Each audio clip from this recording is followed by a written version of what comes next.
कि वैक्सीन एक उपाय है, जैसे मास्क एक वायरस से बचने का उपाय है, जैसे सोशल डिस्टेंसिंग एक उपाय है बचने के लिए, इसी तरह से सैनिटाइजर, बार बार हाथ धोना ये एक उपाय है, और उसी तरह से एक बेहतर और कारगर उपाय जो है वैक्सीनेशन है, ये वैक्सीन है। तो इसलिए वैक्सीन का उपयोग ज्यादा से ज्यादा कर रहे हैं। और मुझे इस बात की भी प्रसन्नता है कि हिमाचल पूरे देश भर में उन राज्यों में से है जहां वैक्सीन को बहुत जिम्मेवारी के साथ उसका उपयोग किया जा रहा है। हिमाचल में 0% हमारी वेस्टेज है वैक्सीन की, ये हमारे लिए बड़ी खुशी की भी बात है, ये मैं आपके बीच में कहना चाहता हूं। तो मुझे इस बात की भी खुशी है कि यहाँ पर जो हमारा वैक्सीन का अभियान बहुत बेहतरीन ढंग से चल रहा है, और जो हमारा वैक्सीन का जो टारगेट था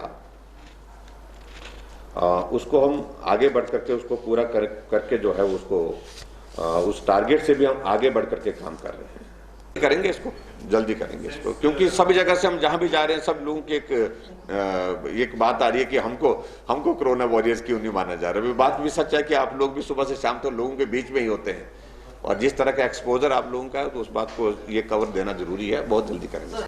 कोविड इसके लिए जिम्मेवार तो नहीं हो सकता है, लेकिन आज की तारीख में ये बात सत्य है कि प्रदेश में ऋण बहुत ज्यादा, और ये इसके लिए किसी एक पार्टी को दोषी दिया जाए, दोषी ठहराया जाए। हाँ, उस पार्टी को दोषी ज्यादा ठहराया जा सकता है जो लंबे समय तक सत्ता में रही। जब मुझे हिमाचल प्रदेश में 3.25 साल पहले सत्ता संभालने का अवसर प्राप्त हुआ तो उस वक्त लगभग 48,000 करोड़ रुपए का ऋण हिमाचल के ऊपर था। तो इसलिए स्वाभाविक रूप से इस दौर में जो परिस्थितियां हैं, ऋण लेना किसी भी सरकार के लिए अब व्यवस्था है, चाहे ये है चाहे वो है, जो वर्तमान स्थिति है चाहे वो आने वाली परिस्थिति है।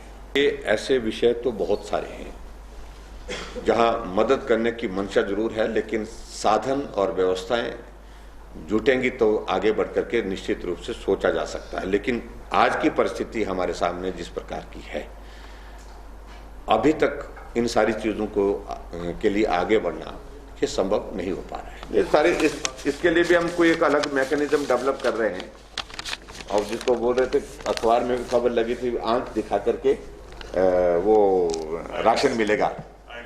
हाँ, तो यानी कि मतलब उस तरह से इस सारे टेक्नोलॉजी को उस तरह से उस दिशा में ले जाने की जरूरत है, क्योंकि इस वायरस की किसी को उम्मीद नहीं थी।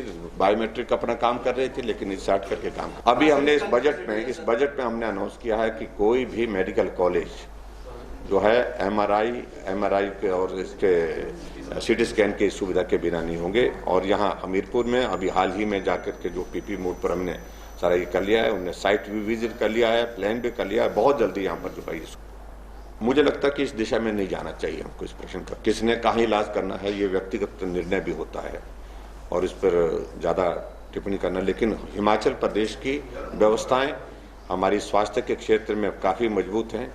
ये दोनों मुख्यमंत्री क्या, बहुत सारे ऐसे लोग हैं जो हिमाचल प्रदेश में सरकारी व्यवस्थाओं में रह करके पहले भी ट्रीटमेंट कर चुके हैं। वीरभद्र सिंह जी भी और शांता कुमार जी भी कर चुके हैं।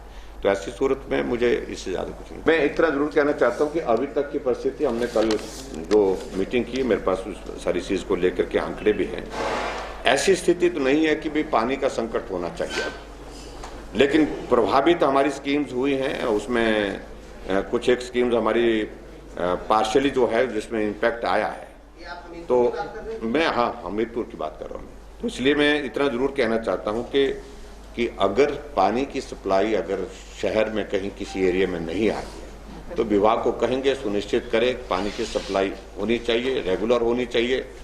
और अभी तक कम से कम ऐसी परिस्थिति नहीं है कि हमारे पास पानी का संकट है, पेयजल संकट जो है हिमाचल प्रदेश में है, और हमीरपुर में तो अभी की तारीख में बिल्कुल ऐसी स्थिति